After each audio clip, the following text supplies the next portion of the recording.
We have Dr. Kelly Farquharson back. Dr. Kelly Farquharson's episode, I don't even remember how many years ago. Do you remember Kelly? I don't, but I know it was number 69, and I think it was like 3 years ago. Okay, so Yeah. about 3 years ago, Kelly hit our top charts for the Speechy Side Up podcast. And since we're celebrating our 10-year anniversary, we invited her back on, and she's got a really awesome project that she's currently working on. So we're going to talk about that today. And this presentation is called Core Connections, Exploring the Link Between Phonological Processing and Speech Sound Disorders. Kelly, thank you so much for coming back. Oh, thank you so much for having me. I'm just so excited that this was a topic of interest, and congrats on your 10 years. Thank you so much. It flew by. Yeah, I So can imagine. here's to 10 more years, hopefully. Yes. So, by the end of this episode, we hope that you'll be able to define two goals and objectives of the Apples project and its impact on school based speech language pathologists. I repeated that twice here, forgive me. And then describe the process of obtaining a grant like Apples from NIH and the key steps involved. Identify two anticipated outcomes of the Apples project and how they can benefit school-based SLPs. And finally, identify two opportunities for school-based SLPs to get involved in research and how it can contribute to their professional development. Here's our agenda for today. So we are starting off with some introductions and backgrounds, and then Kelly's going to talk to us about the Apples project, the expected outcomes of the project, how this project can support school-based SLPs, and advice for SLPs who are interested in research. And then we'll wrap up with references and closing. All right, Kelly, if somebody missed your Pop Charts episode before or they're not following you on social media, can you tell us a little bit about yourself? Absolutely. Yes. Thank you so much for the warm welcome and kind introduction always. So I'm Kelly Farquharson. I am a professor, newly promoted professor at Florida State University. I'm the director of the Children's Literacy and Speech Sound, or Class Lab, which you can find on Instagram as at @classlab_Kelly. And our lab's mission is to help children with speech and language impairments achieve classroom success. So we have several projects that are contributing to that mission. And today I'm going to get to tell you a little bit about the Apples Project, which is funded through NIH, specifically the National Institute on Deafness and Other Communication Disorders, which is NIDCD. And I have worked with a lot of wonderful collaborators and students, which has culminated now in over 50 peer-reviewed publications. And in 2023, I was named an ASHA Fellow and also received my board certification as a specialist in child language. So I'm really excited to be here and to chat more about the Apples Project. Oh, wow. Well, congratulations on your promotion and the grant. And I just love how like humble and relatable you are Oh, to thank you. like SLPs. No, really, I appreciate it because you're not like sitting up in this ivory tower talking about these concepts. I feel like you are super relatable to everyday school-based SLPs, which is what this podcast is all about. And that's probably one of the reasons that episode was so successful. People, I'm sure they really appreciate the link between evidence-based research and like how to make it practical in their Yeah, practice. I hope so. Yeah, thank you. And as the interviewer today, my name is Vanita Litvak. I go by she, her. I have been an SLP for a little over 11 years now. And as I mentioned, I'm the host of the Speechie Side Up podcast. I'm also a co-owner of Tassel Learning, which is the continuing education provider for this podcast. I have a very small private practice in South Florida, specializing on AAC, early intervention and autism. And I recently started becoming an adjunct professor teaching AAC this summer. That's been fun. That's I'm really enjoying, exciting. yeah, I'm really enjoying it. I'm actually gonna like teach at a different university this fall, so to be continued on that. And just became a doctoral student at Northwestern in my very first semester right now. So I'm really Wow, enjoying that. you're busy. Okay, so Kelly has the following relevant financial relationships to disclose. She's an author of Bijorm speech publications and receives royalties and faculty at Florida State University. And I have ownership interest in Speechy Side Up LLC and Tassel Learning LLC. And I don't know if I should mention that I'm also faculty at UCF and FAU. All right, let's dive right into what is the Apples project exactly. Okay, well, I'm so excited by the acronym APPLES. As you'll kind of see as we talk through, I really love a good acronym, one especially that can be imageable or, can be related to a particular topic. So when we discovered or, kind of came across the APPLES acronym for this project, we knew it was perfect. So it stands for Academic Progress and Phonological Learning in Elementary School Students with Speech Sound Disorders. And so the project is explicitly studying kids with speech sound disorders. It is a 4-year study. In each year, we have 4 non-overlapping cohorts. So I should say for the entire project, we have 4 non-overlapping cohorts. So what that means is in each year, we have a new group of SLPs and kids. So every academic year, we recruit 20 SLPs, and then we ask those SLPs to recruit 5, up to 5, but it's kind of a approximate 5 kids from their caseload who have speech sound disorders. I can talk more about what those kids look like. And so our goal at the end of the 4 years is to have a sample of 100 SLPs and 400 kids. So we are currently in year 2 of this 4-year project. So last school year, the 2024-25 year was year 1. And we had a little bit of a smaller sample than we anticipated, but it was our first year. We got the money a little bit later than we anticipated. And so we got started a little bit later than we had hoped. And so we had a great sample for how late we got started. And so this year, because we had a little bit more lead time, we have our full sample. And so we should have a great group of speech language pathologists. All the SLPs are working in elementary schools, either in Florida or Georgia. And then we have a partner site at Washington State University. And so this grant, we were notified of the award in December of 2023, and then officially got it in March of 2024. And it has been, nonstop pedal to the metal since we got it, which has been really fun. It's been awarded to Florida State University as the prime site, with me as the principal investigator. And my co-principal investigator is Dr. Katie Cabbage, who's at Washington State University, and that's in Spokane, Washington. So we do have 2 sites. So everything about the project is split right down the middle. We recruit the same number of SLPs, we recruit the same kids, the same age and type of kid, and then we test everybody the same way. So this project is rooted in implementation science, and that's really the idea of like what works for whom and under what conditions. Katie Cabbage and I were doctoral students together at the University of Nebraska in Lincoln many years ago, and we both came into that PhD program from being school-based SLPs. And so we, from day one, just would always chit chat about school-based practice and particularly working with kids with speech sound disorders, which was a passion area for both of us. We both did dissertations related to that population of children and always really had pretty lofty goals to hopefully help school-based SLPs kind of improve the types of services that they are giving to kids with speech sound disorders and also kind of gain a better understanding of what's actually happening with kids who have speech sound disorders. I've always said that there's more to the story for kids with speech sound disorders. It really is a very complex diagnosis that our field has done the unfortunate labeling of just our tick. And I think I might have mentioned that when I was on your podcast last time, Vanita, but I have always wanted that phrase to kind of disappear because I feel like it is underestimating the complexity of what these kids deal with and also underestimates how hard it is to treat this population. And so, I'm very active on SLP social media and there's never a week that goes by that I don't see an SLP asking for tips or tricks of how to elicit a particular sound. And so I always think, if this were so easy and it were just our tick, why would we need to be on social media every week asking for how to do this, And I have a lot of thoughts about that too, which we can maybe come back to. But this is a really complex disorder and it's a really complex population to treat.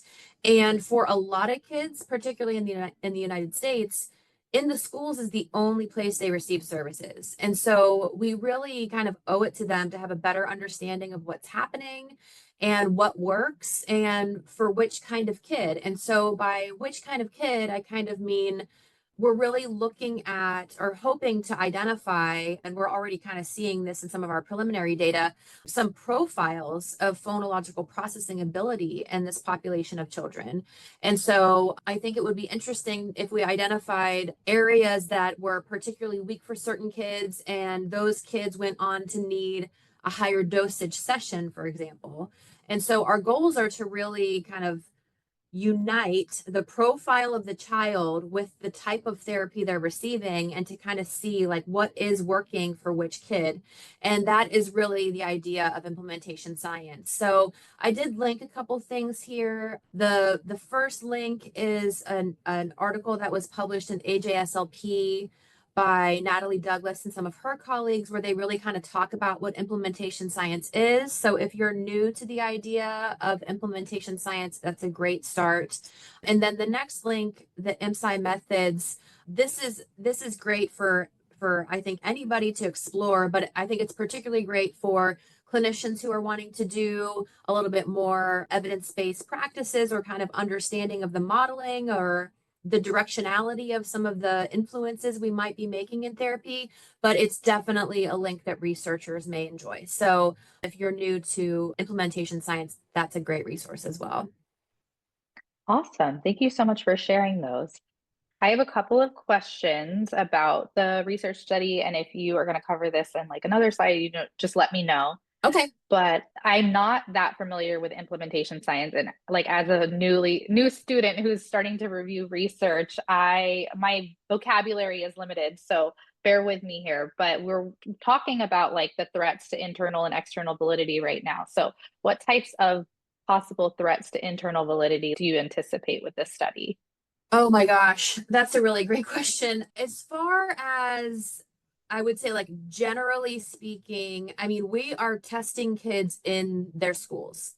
Mhm. So our team does all the testing. So our SLPs who are participating are documenting the therapy that they're providing over the academic year. And then our team comes in the fall and in the spring and tests the kids. And we have a full battery of assessments. And so, in terms of things like internal validity, we're working in real world settings. We're collecting data in the schools. That was a really important part of this application and this project as we conceptualized it, is to really be in their natural habitat. So the ecological validity is strong because we're where they are. We are in their schools. We meet their teachers. We test them in the building where they are all day. That also presents a lot of threats to both internal and external validity because it's messy, it's loud. We're taking kids out of class. We are, there are fire drills in the middle of the day. We have a certain schedule that we want to be testing them on, and they get sick and don't come to school for 2 weeks. So our schedule goes off, and there's maybe too many days in between testing point one and testing point two because the kids were absent, or we're in Florida and there's hurricanes and we close down for a week or two because of hurricanes. One of the districts we've partnered with was hit hard at one point in time, not during the implementation of the study, but at one point in time was hit very hard by a hurricane and lost several of their schools. So anytime there is a hurricane coming, it's a real traumatic, trauma response to the preparation and what they've lost in the past and how severe this can be. And so there's a lot of moving parts there as far as, ensuring that we're respecting the space and time they need to recover from a storm, and then what it means to actually like lose a week or two of the data collection process, that happens. Kind of the state testing that happens in schools, which happens in every state, we have to kind of work around that. So for some kids, there may have been a shorter window between their fall and spring assessments that we administered for apples because, we had to work around the state testing, and it was better to have it earlier than not have it at all. So Mhm. there are a lot of things like that. Our assessors, which includes me, and then there's a full-time project manager at each site.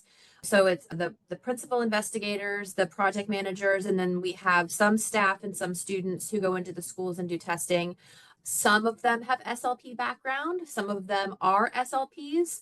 Some of them don't have an SLP background. Some of them are training to be SLPs. Some of them are clinical fellows. And so there's a lot of variability in what their background is and what their knowledge of some of our tests. Like our language test is the SELF-5. So, if you're an SLP, you know that test really well. If you're training to become an SLP, you may be a little bit more, maybe rusty with it. And we have some folks with social work background, and who may be less familiar with that test in general. And so there's a lot of those types of moving parts that can affect the validity of the data that we've certainly seen. If you've never really given a standardized test, understanding basals and ceilings, and digging into all of that again, which I think as a seasoned clinician, you almost forget how complicated it is to understand the how and why of that minutia. And so the training of our assessors has been a really important part of our success. And we've learned in year one some of those areas that ended up being more gaps in our training that we need to kind of tighten up for as we move into year two. And we're lucky to be in a position where we can tighten things up and continue on with our funding. And there's a lot of things that resulted in some missing data for us, or some issues with being able to score tests as a result of some of those issues. So there's a lot of moving parts testing in real world settings, but I also feel like it's a critical component of this study because there's so much we need to understand about what's happening in schools in order to better support SLPs. Absolutely. No, I love that you're doing it in the schools because I imagine that's going to help at least with the external validity, right? Like being Yes, able to transfer the results into academic settings. So that's right. great. Does implementation science methods, do they use a control group? Do you have a control group for this We do project? not have a control group. And so a lot of implementation science studies will have control groups, just depending on, what the dynamics of what they're looking at are. Ours is really almost considered in the pre-implementation phase of really exploring, like exploration Okay. of like what's happening in the schools. I can talk a little bit about some of the outcomes we're hoping to identify. And then like from there, I think we have the capacity to build a study that would have a control group. And actually, we did get some feedback from the reviewers through the grant review submission and review process about not having a group of typically developing kids. And our research questions were really exclusively, not, I don't want to say confined, but, really exclusively about kids with speech sound disorders and the therapy that they receive. And so our argument for not having a control group is really, we're really kind of just observing what's happening. This is really observational in nature at this stage. Like, what kinds of services do they get? How often are they seen? How many minutes is an average session? What does the dosage of that session look like? How many kids are in a group?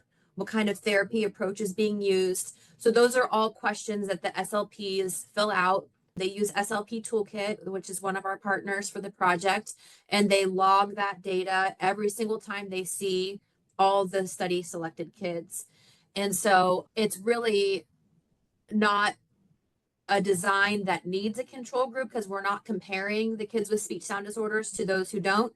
And a lot of our tests that we're administering in our fall and spring time points are standardized, which have already, they already have a comparison group. So our comparison will be to those standardized samples of kids, but we're really just looking at this group of kids. And it is, I'm glad that you brought that up because it is a unique component to the study. It's really not meant to identify a particular causal mechanism with respect to what's causing a difference between kids with speech sound disorders compared to kids who don't have speech sound disorders, but is really looking closely at what profiles might exist within that group that we think is homogenous as a field, we kind of say these are kids who have speech sound disorders, but we argue, Katie Cabbage and I argue, they're actually really heterogeneous, that group of kids with speech sound disorders. And so our goal is to find out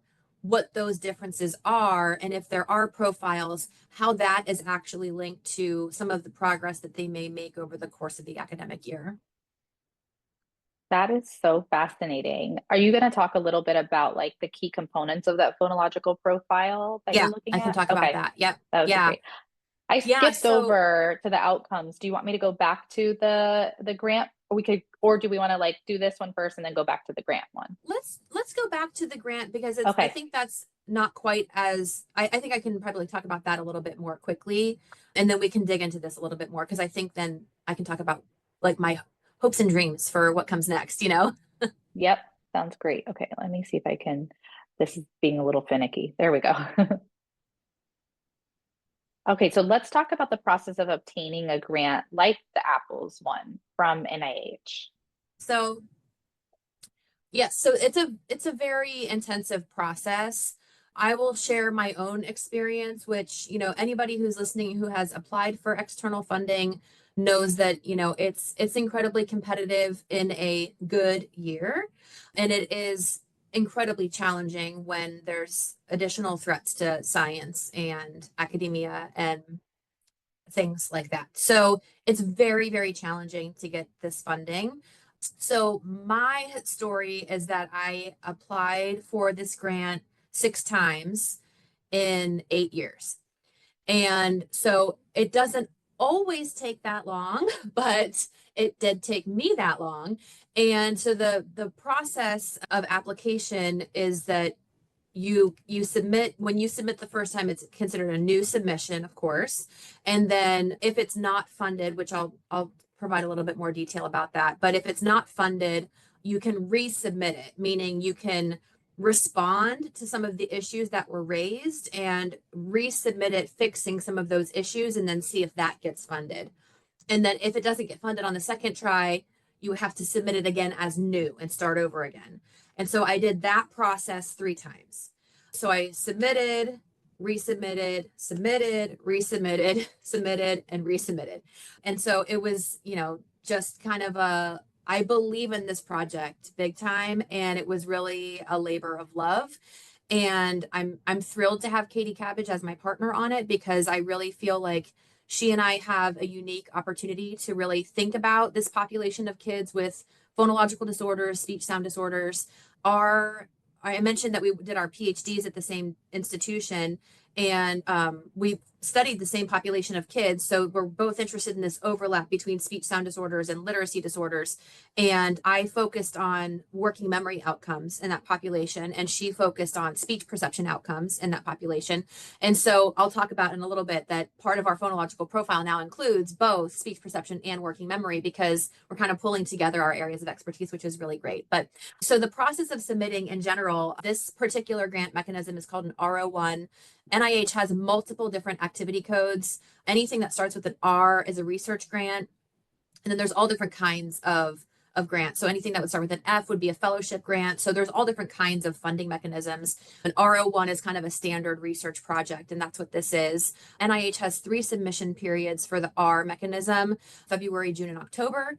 And so typically the process is, let's say you submit in February, you should find out by June what the outcome of that process was, of that submission was. And then if you wanted to submit, you could potentially resubmit by October. But again, it also kind of depends on a lot of factors, but one is just like, what is being asked of you to change? Like, what are you being asked to respond to? And is it possible to make those changes in enough time? Because I think you have 37 months to resubmit after you get your decision. And so, you know, you don't have to necessarily resubmit by that October. It could be the next February or even the next June, just depending on, you know, what your team needs and what your institution needs. And so the process of submission, the research specific aim, like the research plan and specific aims itself, is about 12 pages, but then there's so many additional documentation. So you need like a bio sketch for every person that's on your team. We have a methodologist, we have a data manager, we have co-principal investigator. And then, we have a bunch of staff that we've hired. So we need bio sketches for all of those people, or resume, CV kind of things, which is a specific format from NIH. There's appendices, there's references. You need to talk about all the measures you're going to be administering. There's all kinds of budget documents, budget justification. And so the final submitted document ends up being close to 200 pages, even though like the science of it itself is 12. And so then once that's submitted, it goes through a peer review process. It's assigned to a study section. My grant under the National Institute of Deafness and Other Communication Disorders, or NIDCD, the study section within that my grants are reviewed at is called LCOM, which is language and communication. And essentially it gets all grants that are submitted get reviewed by 3 reviewers, 3 independent reviewers who do not see each other's scores or talk to each other. And then that's kind of the triage process. Based on the scores that come out of that, the top 50% or the highest scoring ones, the top half, are the ones that actually get discussed. So those move on to the actual in-person panel. A lot of those have been on Zoom, but they're still, synchronous and live. And so it's like the top half that get discussed. And so the process, when you get your scores, you are first kind of wondering, what was I even discussed? If you weren't discussed, you're not getting that grant. There's no chance of it. If you were discussed, there's still a possibility you don't get the grant. It really doesn't necessarily mean you're automatically going to get it, but you do want to make it to that discussion table. And so if it's not discussed, it's kind of this, like, it's really disappointing. You still get feedback, but you know that like there's absolutely no chance of getting it and you'll have to resubmit. And you do find that out about 3 to 4 days after the panel meets and convenes. And so you kind of see what your scores are. Your score is either based on just the 3 people who reviewed it at the beginning, or it's based on everybody who discussed it at the panel, just depending on if it made it to the panel to discuss or not. And the scores are across, I think it's five areas, and it ranges from 1 to 9, with 1 being high. So it's like golf, where a low score is really good. So you want a lower number score. And then once you get that score, you'll kind of have a sense based on the percentile whether or not it could be funded. But then what happens from there is it goes to the financial planning committee for the National Institutes of Health, and they review it to kind of see, like, this all depends too on congressional budget. So this is all federal money. This is all prepaid taxpayer dollars. So the Congress has a huge role in how this money is spent. And so that committee then decides, okay, here's how much money we're giving to NIH this year. And of this, here's the grants that we can definitely fund. And here's the grants that are maybe like on the cusp. And here's the grants that we simply cannot fund. And that's even if they were discussed. So that process takes a while. So from a February submission, typically your panel will convene in June, and you should find out like by mid-June if you were discussed and what your score is. And then you'll know from there whether you should resubmit for October, whether you want to wait to resubmit, or whether you're kind of waiting to see if you're going to get funded or not. So we had 3 full rounds of that. And in the last round, which of course we didn't know was the last round, our resubmission in I guess it was 2023, we felt pretty good about it because we had really good feedback from that first, even though it was the 5th submission. It's considered new again, so it's considered first in that one, which that sounds so like nonsensical almost. I apologize how confusing that is, but it is confusing. There's a lot to kind of think about there. But that resubmission, we had a wonderful program officer who was really supportive of our research questions and our goals, and she helped us to kind of navigate that process of resubmission. And we were able to really, the reviewers didn't have a lot of concerns. The control group thing was something that we had to defend pretty heavily because, we weren't trying to see, like, do kids with speech sound disorders do better or worse on this than kids who were typically developing. We already know they do worse. Like, we have decades of research to show they do worse. Now we want to see within just that group, what are the differences, But that took some convincing. And there were a couple other things that came up that the reviewers either asked us to add or change. And because we have a methodologist, a statistician, he helped us a lot too with navigating how to curate that language in a way that was acceptable to that other panel of scientists. And so we were very thrilled. I mean, that's not even the word. We were just ecstatic to find out that we were selected for funding for this. So that's kind of the process. It sounds hopefully it was, clear enough, but it's definitely an overwhelming system to learn and to navigate. And I was very lucky as a doctoral student to have a mentor who walked me through the process a lot. I felt like I understood it. And then I was in a lab as a postdoctoral fellow as well that, helped me kind of understand the process of submission and resubmission and how normal it is to get rejected. It's just part of the process. And so now I have doctoral students in my lab, and I work really hard to try to model that process of, it's not easy, but it's worth it, because what I think about for these kids with speech sound disorders,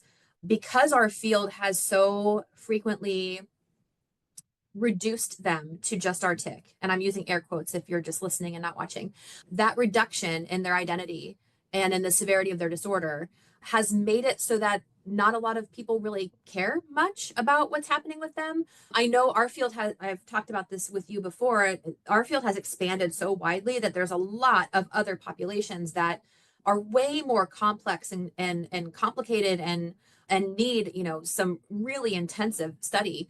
But that doesn't mean that kids with speech sound disorders don't, at the expense of, expanding our scope of practice. And so I feel really strongly that this is a population of kids that, if we knew more about how to more efficiently treat them and get them in and out of therapy, I think that would really improve everyone's awareness of what the possibilities are and our awareness of what next steps could look like in terms of doing some initial screenings or adapting our therapy intensity to adjust for what might be more appropriate for certain kids.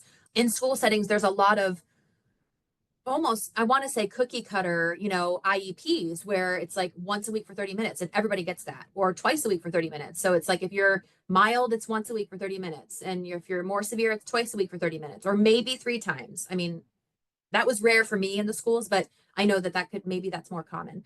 But we actually have no reason to believe that that's enough, or we have no reason to believe, maybe it's too much for some kids. We don't actually know. We have no ecologically valid research in the schools to indicate, like, maybe speedy speech is the way to go. Five minutes a day, 5 days a week. Maybe once a week for 30 minutes is the perfect amount, and we've been on the right track this whole time. Maybe these kids need way more than this, and we actually don't know. And I have a lot of hypotheses in both directions, because I think there's a lot we'll find out about the kind of the idea of what works for who. Yeah. Well, this sounds like a very daunting process, and I Mhm. commend you for, pushing through until you finally got it. Was this your first NIH grant? Yes. Oh, congratulations. Thank you. Thank you. Do Yes, it you is know? daunting, and it definitely, I'm glad we powered through, but there were times it did not feel possible. Yeah. Yeah, I can imagine. Like, you said 6 times? Yeah. Like, or was it? Okay, 6 times. Yeah. That's a Hmm. lot. Yeah. Do you know what your final scores were in the last round? Oh, not off the top of my head. No, we did have a couple areas. So, like, of those 5 areas where, like, they rate each area, 1 is the best you can get, and we did have a couple areas that were 1s, and I think our lowest score was a 3 on any one area. So we did pretty well. So those areas are things like innovation, the significance of the science. They rate on the environment. So it's a single blind review process, meaning the reviewers know who you are, but you don't know who the reviewers are. And I should clarify, you do get a roster of who will be on the panel. So, but you don't know who specifically is reviewing your grant. And so they know who you are as the applicant, and they have to know that, because they have to evaluate, like, have you done research before? Have you done research in this area before? Like, what kind of training have you had?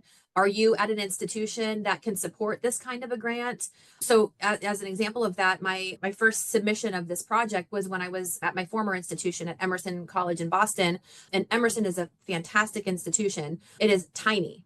And so the comments I would get from reviewers were like, does your institution have the capacity to support a grant this size? And the reality is, I don't know if it would have. I mean, I think in some ways it worked out for me that it hit once I was at Florida State, where I have a little bit more research support and space and students. I think the folks I worked with at Emerson were an incredible support group for me, and would have helped me see it through. But I do think the reviewers probably saw this is a really small institution that doesn't have a ton of research infrastructure. So like, are you going to be able to do the work you need to do? And the reality is, I don't know if I could have. So they evaluate those kinds of things. And so we ranked really high in that area because, you know, we're at institutions that have a lot of research support, Florida State and Washington State, and are well known for that. And the fact that Katie and I had worked together before, you know, they kind of look to see, like, do you guys know each other? Have you published before? And we certainly have. So, you know, that worked in our favor. So those are some of the kinds of things. But yeah, we did pretty well. I just don't remember the exact details of our scores. I should probably That's okay. look them up and get them tattooed because they really changed our lives. Yeah, you should. Oh, I love that. Well, I'm really excited to hear some of your hypotheses and what outcomes you're looking for. So let's talk about that.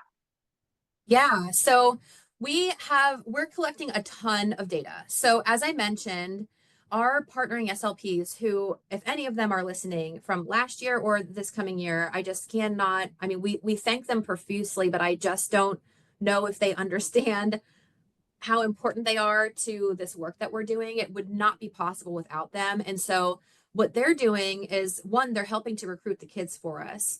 And then once the kids are recruited, they help us with scheduling. We do all the testing, but they help us schedule that. And then they send us data every month on those kids. So let's say they've got 5 kids from their caseload in the study. Every month they send us a report from SLP Toolkit on when they saw those kids and what they worked on during that time. And so, you know, that's an extra task. What we're asking them to do is extra. We do provide them with the SLP Toolkit license. We provide them with an iPad, and then they get gift cards throughout the school year. But you know, they're really providing us with a lot of data. They also record videos of their therapy sessions. So they have 3 time points, October, January, and April, that they submit videos of their therapy sessions to us. And then, as I mentioned, we go in and we test the kids. So we test the kids in the fall and the spring, and every kid gets 3 testing sessions in the fall and the same 3 testing sessions in the spring. And so those testing sessions are comprised of mostly standardized assessments, but some non-standardized and some that we've created for the purpose of the study. And so we're using the SELF to measure language. We use the CTOP, which is the comprehensive test of phonological processing. We have a ton of subtests from that. That's a big one. The Goldman-Fristow, of course, to look at speech sound production, plus a speech sample. We do a hearing screening. We do an oral mechanism exam. We look at nonverbal intelligence. So for that, we use the Kaufman Brief Intelligence Test, the KBIT. We look at spelling. So we have a spelling measure that is borrowed from, it's the primary spelling inventory, which is a non-standardized measure from Words Their Way. And then we use the SPA-C, which is a speech and participation activity in children. And it's an assessment of how children feel about their own speech. So like, how do you feel when you're talking to a friend? How do you feel when someone doesn't understand you? So we administer that. And then we have a couple measures of working memory and speech perception that were kind of developed for the purpose of the study. And so I'm dying to know how those skills vary across this population of kids. So some of the subtests that we give from the CTOP. So we look at phoneme blending, phoneme deletion, non-word repetition, rapid automatic naming.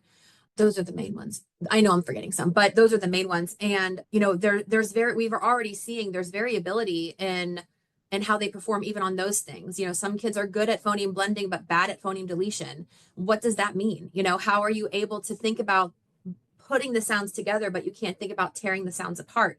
So does that have implications for the way that we treat a child like that? You know, does that tell us something about what they're going to be able to do in therapy? And should we be giving them phonemes to blend together instead of phonemes to, you know, remove this phoneme from this one and add this phoneme in? Like, does that need to inform how we're treating these kids? That's kind of a long-term goal that I'm hoping we'll be able to kind of at least get to through looking at these profiles. I'm also really interested in how those profiles might change over the course of the academic year. So from the fall to the spring, you know, do some kids get better at phoneme deletion, and the kids who don't are the ones who also didn't make much progress in therapy, you know? Mhm. Or, you know, what are some of those connections? Is the kids who have really strong non-word repetition, go on to do really well in therapy, you know? And so those are all completely hypothetical at this point, but those are some examples of things that we're looking to test out to see, you know, we'll have information from every therapy session they receive for an entire school year. So we'll be able to say the exact number of minutes that they had therapy for, how many kids were in those sessions, what the dosage of those sessions were. And so we can look to see, like, this is exactly the number of trials that they received over one academic year. And that would probably be in the thousands, you know, potentially. And so, like, does that contribute to the gains that we see from our testing in fall to spring, or is the inverse true, you know? And so there's a lot that we're going to be able to kind of pick apart and look at with that. And I think that that's really one of my goals there, is to reduce our use of that phrase, just our tick. And so I have linked there that article, which was, it was titled, you know, it might not be just our tick, you know, the case for the single sound error, because these kids might all sound the same, right? You could have 10 kids who have a W for R substitution, but their underlying phonological skills are going to be totally different. They will not all look the same. Some of them will have really strong phonological awareness. Oh, I didn't even mention our word reading measures. We have word reading and non-word reading and letter identification through the Woodcock Reading Mastery Test. And so we looked, you know, will some of them be good readers and really good at phoneme awareness, but really bad at spelling? So those are some examples of what I anticipate we'll see with some of these profiles. And I'm hoping that that will lead us to a better understanding of what kinds of skills we need to know about at the beginning of an academic year. So let's say after all is said and done, it boils down to rapid automatic naming. And that is, so in a test like that, in rapid automatic naming, we do rapid digit, rapid letter, and then we have an option for rapid object if a kid has a hard time with letters or numbers. But they basically are looking at a grid, a 6x6 grid of either letters or numbers. And they just start at the top left corner and they read this array of numbers as fast as they can. And what we're looking for is as few errors as possible, and we time them. So we're looking for it to be as quick as they can do that. So let's say that after we collect these 4 years of data, that it's the rapid letter naming that is the biggest predictor of their outcomes. That would be such an easy thing to add to the beginning of the school year screeners. You know, whatever those screeners look like, this is an assessment that can take 30 seconds or less, you know? And if that is as predictive as, I mean, there's a lot of possibilities of what might end up being the biggest predictor. So that this is just a hypothetical. And if it is that one, wouldn't it be great to know, hey, actually, if we look at their rapid letter naming in kindergarten, we'll have a really good sense of how they might progress through speech this year, because we'll have a good sense of what their overall phonological skills are and what type of therapy, or what the intensity of the therapy composition should look like, including frequency of those sessions, how long the sessions are, how many kids are in the group, or should this be an individual session? You know, group therapy is something there's very little, basically no research on, but almost all school-based sessions take place in groups, and understandably so. All of my school-based sessions took place in groups, but we don't know the effectiveness of it or why and how it works if it does. And so those are just some examples of like what that profile might look like, and what I'm hoping eventually we can get to a point to say, like, this is our biggest predictor of academic success. And so adding this to the beginning of the school year screeners would be really powerful to understand what kind of support the child might need. Yeah, no, that makes sense. Do you have any parameters for how the SLPs deliver therapy, or is it basically just collecting like what they've recommended? Yep. Whatever Okay. they've already recommended for the kids, it's business as usual. So whatever's on the IEP is what they do. So we ask what therapy approach they're using, but we don't dictate what it needs to be or what it needs to look like.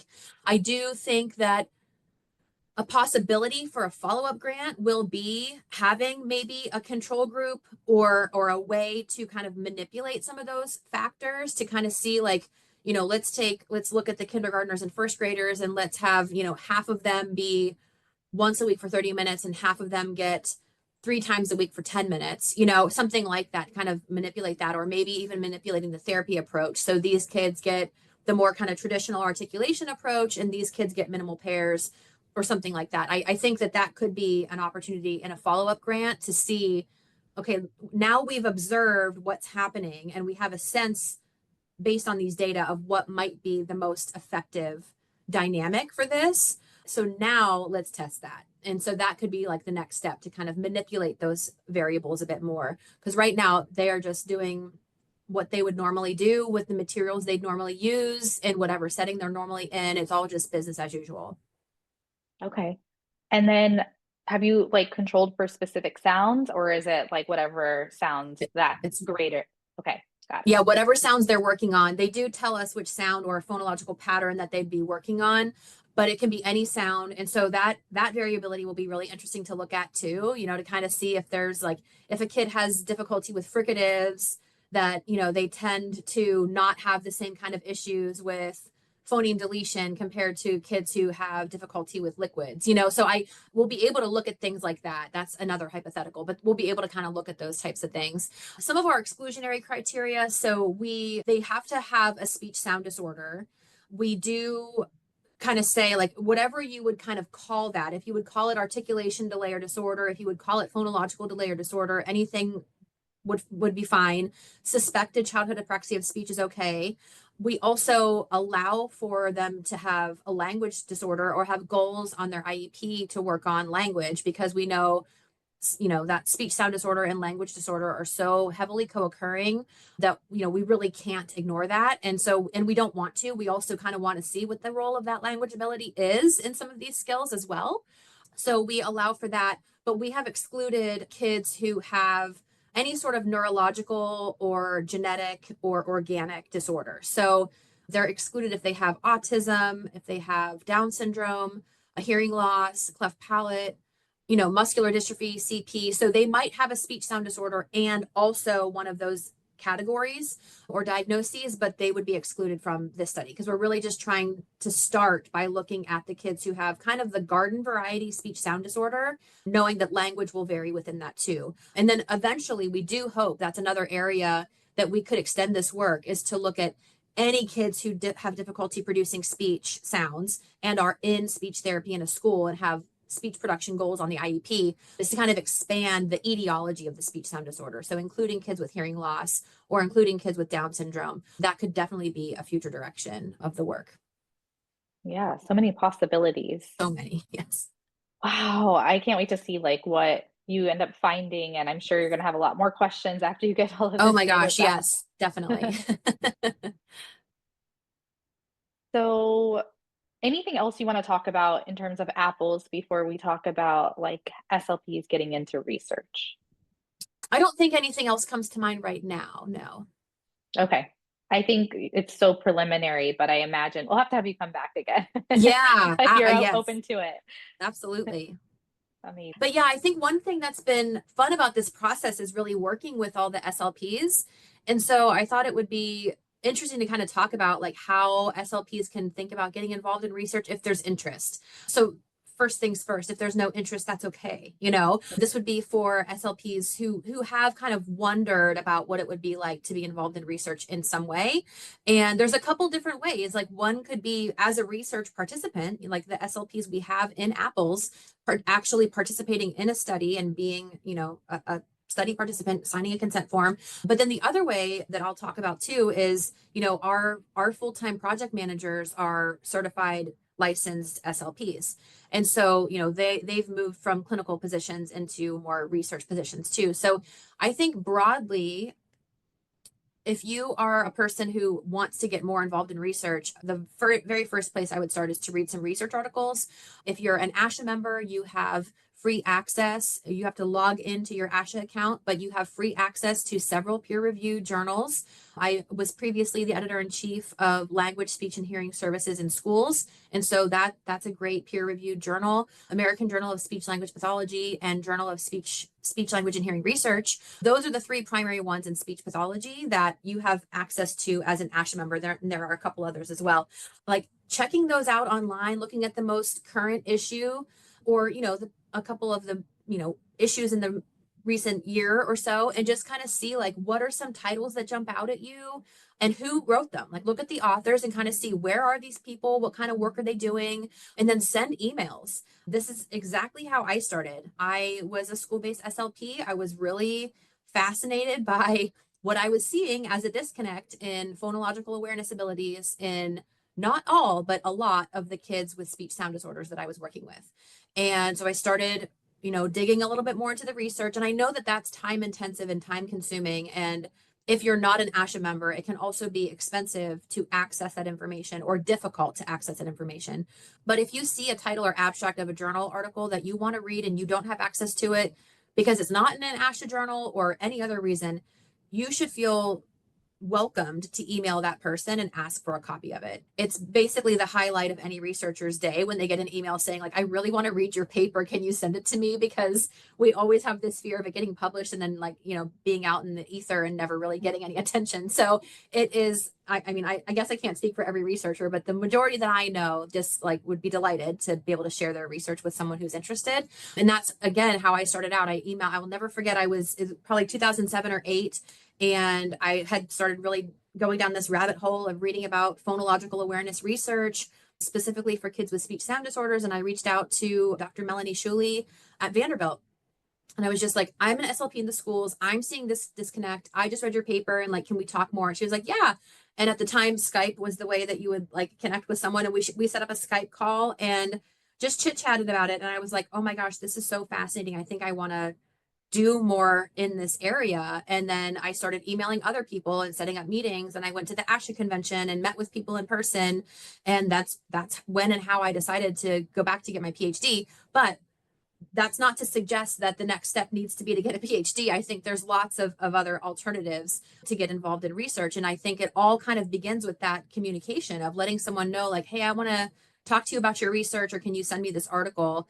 And if you actually are thinking about maybe a job in research, same holds true. Like, find out who's doing research you're interested in. Now, geographic location is potentially going to be an issue. If someone is in the state of Washington and you're in Georgia, it's going to be challenging. Like, do you want to uproot your family and move for a research job? That will be, each person will have to make that determination if that's of interest. But so much research now takes place virtually. A lot of our, this study in particular is in person, but another study in my lab, one of our coaches, it's a practice-based coaching study for shared book reading, and our coach is an SLP, and she lives about 5 hours away. And so she's not near FSU, but she is able to do all of the research requirements remotely. And we met on social media. So I just think like there's lots of ways to kind of connect with people. If you do identify a couple of researchers or research labs that do work you're interested in, following them on social media if they have a social media presence, or checking out their websites, making connections for opportunities. So going to webinars, going to conferences in person. One of the things I love about doing a poster presentation, especially at ASHA, is it's really dynamic and interactive. In fact, some of the conferences I go to actually call them interactive presentations. They don't call them posters, because they really are just like an opportunity to stand with someone and chat about your research, as opposed to, the sage on the stage where you're kind of standing and lecturing about what you found, but it's not as interactive. And in most cases, previous research experience is typically not required. So now that will vary lab to lab and what is required of the task itself. But I think then thinking about participating in studies not as a student or as an employee, but actually being a participant in the study, there's a lot of surveys that are available online. A lot of people we've done lots of survey research in my lab. And so, kind of checking out social media or labs websites to kind of see, like, are there surveys that they're looking for SLPs to participate in? That's a great way to participate in research, is to kind of just like share your clinical experience in that way. So those are just a couple of ideas, but there's obviously like lots of different opportunities, and anybody who would want to chat about that more, I'd definitely be open to an email or a DM to chat a little bit more about that. Well, thank you for offering that. I think that this is great for anybody who is more interested in getting involved with research. Do you have any labs on social media that you recommend besides yours, but also mention yours too, please? I do actually. I may have to send you a list. Okay. So mine is at classlab_Kelly. Let me see if I can pull up a couple. So I will tell you, let's see, at FSU, we have the FSU Motor Speech Lab. So that on Instagram is at Motor Speech Lab. And then there is at New York at NYU, New York University, NYU Motor Speech Lab is another one. My collaborator, Katie Cabbage, hers is cablab_WSU. Let's see. There's like a Marquette University one Oh, too, I yes, think. Like, Jenya. That's a great one. Jenya_CML Lab. And then there was another one I was just going to look up at Montclair University. Sorry, I'm not finding it very quickly. I will maybe send you some. There's one at Syracuse too. Oh, sorry, I'm not finding them as quickly. I'll also have to send you a list there. But yes, there's several really great ones. I think the Syracuse lab is run by John Preston, so you could look that up. The Montclair lab is run by Dr. Elaine Hitchcock, so you could look that up. Dr. Mary Beth Schmidt has a great lab at UT Austin. She studies more language and behavior in kids with developmental language disorder. But I'll send you a couple good ones that you can maybe post okay. this. Awesome. Thank you so much for sharing those. And then you have some other helpful resources here. Did you want to mention anything about these? Yeah, so we have a website for the Apples Project, which is just applesproject.com. And our goal for that website is to have resources there available, as we present posters and publish papers, we should link those there. Right now, it's more kind of about our project and who's part of our team, but I definitely encourage people to check it out. My lab website is classlab.org. And I have links to previous podcasts, including the first one that I did with you, and several other podcast episodes, other pre-recorded presentations. And then there's a way that you can request presentations. I do a lot of in-person full-day workshops. And then this November, we'll be at the ASHA convention. We actually have 12 presentations from the lab. And the one that is going to be preliminary data from Apples is on Thursday. It's a poster, 12:30 to 2 o'clock on Thursday. I just have Thursday listed there, but it's the Thursday of ASHA, which I think is November 19th. And if you are, at the ASHA convention, will be in Washington, D.C. this year. If you don't attend in person, there is a virtual option, and our poster will also be in the virtual library as well. So it'll be virtual poster 8119V, and it's called Phonological Profiles of Elementary Age Children with Speech Sound Disorders, and it'll be preliminary data from our large scale study. So that's where we'll have some we've finished data collection for year one, and it takes a long time to get everything scored and entered into a database. But our goal is to have some of the main tasks and measures from year one, time point one and time point two available to talk about as a poster at ASHA. So I'm really excited about that one. Yeah, I'm excited for you. That's going to be so exciting. And it's soon, like how many months? 4 months from now? Yeah, yes. Wow. And then these are some of the research articles or like presentations that I saw listed on the Apple's website. Did you want to mention anything about these? I don't think so specifically. I think the bottom two, actually the bottom one, I think that poster itself is linked to the Apple's website. So you could look at that. That was two of our master students, Katie Cooper and Georgie Phil, were really instrumental in helping us score some of the self measures. So thinking about subtests like formulated sentences where, you showed the kid a picture and you give them a word and they have to make up a sentence about that picture using the word you give them. And every kid in the study has a speech sound disorder. And so it's really hard. Some of them are way more difficult to understand than others. And so that poster was really about how we identified some of those discrepancies and like how to count what as an error when you don't know exactly what the child was trying to say and how complicated that is. So that one should be linked to the website. And I don't think the other two are available yet, but will be soon. Okay, great. Thank you so much, Kelly. I have your Instagram here, and then you changed the email. That was really nice of you. I did. had a more general email. So Yeah. Kelly gave you her like personal FSU email, which is so kind. Yep. And thank you for identifying those. So yeah, the lab website is available and should have some resources there, but it's kind of a work in progress. So if I mention something that anybody who's listening would expect to have found on that website or the Apple's website and it's not there, please send an email and let me know. I'm happy to fix anything, broken links, or add something that should be there that's not yet. And then I'm pretty active on social media, classlab_Kelly on Instagram. That also links to a Facebook page, but I mostly post to Instagram, and it carries over to Facebook. So I do have a weekly series on Instagram that has been on sabbatical with me. So we haven't really posted anything this year, but it's called Phonetics Friday. And I do plan to bring that back when the fall semester starts here mid to end of August. So if you are an Instagram user and you're not following along, or maybe you've been following and have been waiting for Phonetics Friday to come back, I do get a lot of those eager messages, which are so kind. So hopefully there will be some new content coming that will, the goal of Phonetics Friday is to really help clinicians embrace the clinical phonetics knowledge that they're required to obtain as a part of their training, but it's not always presented in a way that's clinically actionable. And so my goal is to kind of pull those two things together and make clinical phonetics actionable. I love that.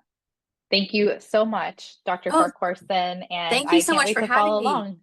Thank you. And thank you for all the attention that the first podcast got. I really did get a lot of emails from folks after that. So thank you for the opportunity to borrow your platform temporarily. And congratulations to you on 10 years. This is really exciting. Thank you so much. Yes.